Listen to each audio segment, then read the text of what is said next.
ये आकाशवाणी गोरखपुर है। अब आप सोने निगम से क्षेत्रीय समाचार सुनिए। देश में कोविड से स्वस्थ होने वालों की दर लगातार बढ़ रही है। अब ये 74.9% तक पहुंच गई है। स्वास्थ्य मंत्रालय ने बताया है कि 24 घंटों के दौरान लगभग 58,000 लोग स्वस्थ हुए हैं। इस महामारी से मृत्यु दर भी लगातार कम हो रही है। वर्तमान में ये 1.86% पर आ गई है। इस बीच पिछले 24 घंटों के दौरान 69,239 नए रोगियों के सामने आने के बाद संक्रमित लोगों की कुल संख्या 30 लाख को पार कर गई है।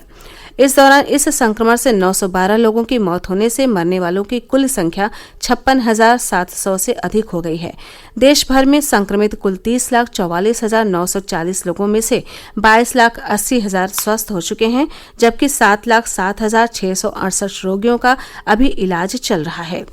भारतीय आयुर्विज्ञान अनुसंधान परिषद ICMR के सूत्रों ने बताया कि कल 8 लाख से अधिक नमूनों की जांच की गई। इसके साथ ही देश भर में अब तक कुल 3,52,92,000 नमूनों की जांच की जा चुकी है। स्वास्थ्य मंत्री डॉक्टर हर्षवर्धन ने कहा है कि देश इस वर्ष के अंत तक कोरोना संक्रमण के उपचार के लिए वैक्सीन विकसित कर लेगा। उन्होंने बताया कि कोविड-19 के उपचार के लिए देश में बन रही 3 में से 1 वैक्सीन मानव परीक्षण के तीसरे दौर में पहुंच चुकी है। दुनिया के अंदर करीब 26 ऐसे वैक्सीन कैंडिडेट्स हैं जो कि क्लिनिकल ट्रायल्स के फेजेज में पहुंच गए हैं। 139 इसके अलावा भी हैं जो अलग अलग स्तर पर प्री क्लिनिकल ट्रायल्स में काम कर रहे हैं। और भारत के अंदर जो कैंडिडेट्स थोड़ा सा ज्यादा आगे बढ़ गए हैं, उनकी संख्या लगभग आधा दर्जन के करीब है। उसमें से भी 3 जो है वो विशेष रूप से क्लिनिकल ट्रायल्स के first phase, second phase, third phase तक पहुंच गए हैं। और हमें पूरा विश्वास है कि इसी साल के अंदर उनके रिजल्ट्स देश के और दुनिया के सामने आएंगे और हमें सफलता भी इसमें मिलेगी। कोविड-19 पर राष्ट्रीय कार्यदल के प्रमुख डॉक्टर VK पॉल ने कहा कि तीसरे दौर में पहुंची वैक्सीन के परीक्षण के उत्साहजनक परिणाम मिले हैं। डॉक्टर पॉल ने कहा कि अन्य 2 वैक्सीन फिलहाल चिकित्सीय परीक्षण के पहले और दूसरे चरण में हैं। आकाशवाणी से विशेषज्ञों की सलाह श्रृंखला में कोविड-19 के बारे में वरिष्ठ चिकित्सकों की राय प्रसारित की जाती है। आकाशवाणी समाचार से बातचीत में नई दिल्ली के Sitaram Bhartia institute of science and research में वरिष्ठ चिकित्सक डॉक्टर अमरचंद बजाज ने बताया कि कोरोना वायरस से बचाव के लिए स्वच्छता बहुत ही महत्वपूर्ण है। जब तक हमारे पास इनकी ट्रीटमेंट वैक्सीन या मेडिसिन के रूप में ना निकले, तब तक हमें जो प्रिकॉशनरी मेजर्स है वो फॉलो करने हैं। जहाँ जरूरत ना हो उसमें घर से बिल्कुल बाहर ना निकले, कोशिश करें कम से कम बाहर निकलना है। और जबकि निकलना भी पड़ा घर से बाहर तो कोशिश करें कि जहाँ आप 2 लोग खड़े हैं, करीब 2 मीटर दूर खड़े रहें, नहीं तो कम से कम 1 मीटर दूर खड़े रहें।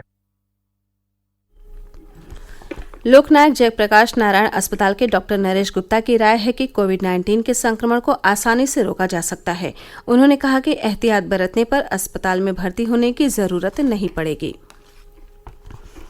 स्कूल शिक्षा और साक्षरता विभाग ने देश भर के स्कूलों के अध्यापकों और प्रधानाचार्यों से नई शिक्षा नीति 2020 को लागू करने की प्रक्रिया पर सुझाव मांगे हैं।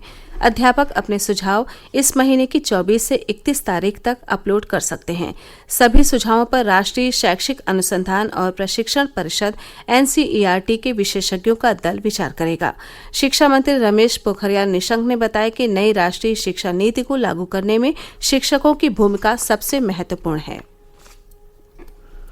राज्य और केंद्र शासित प्रदेश नौकरी के लिए उम्मीदवारों का चयन राष्ट्रीय चयन अभिकरण की संयुक्त पात्रता परीक्षा CET के जरिए कर सकते हैं। केंद्रीय मंत्री डॉक्टर जितेंद्र सिंह ने कहा कि CET में प्राप्त अंक राज्य और केंद्र शासित प्रदेशों की भर्ती एजेंसियों के साथ साथ सार्वजनिक क्षेत्र के उपक्रमों तथा निजी क्षेत्र के साथ साझा किए जा सकते हैं। उन्होंने कहा कि इससे उम्मीदवारों के चयन में राज्यों और केंद्र शासित प्रदेशों की भर्ती एजेंसियों के धन और समय की बचत होगी, साथ ही नौकरी की तलाश कर रहे युवाओं को भी आसानी होगी। प्रधानमंत्री नरेंद्र मोदी 30 अगस्त को आकाशवाणी पर मन की बात कार्यक्रम में देश विदेश के लोगों के साथ अपने विचार साझा करेंगे। मासिक रेडियो कार्यक्रम की ये 68वीं कड़ी होगी। श्री मोदी ने लोगों को आगामी मन की बात कार्यक्रम में अपने विचार साझा करने के लिए आमंत्रित किया है। लोग 1800-117-800 पर अपने विचार रिकॉर्ड करा सकते हैं और नमो ऐप ओपन फोरम या MyGov पर भी अपने विचार लिख सकते हैं। इसके साथ ही लोग 1922 पर मिस्ड कॉल दे सकते हैं तथा SMS प्राप्त लिंक के जरिए भी सीधे अपने सुझाव दे सकते हैं। इसी के साथ क्षेत्रीय समाचारों का ये बुलेटिन समाप्त हुआ। नमस्कार।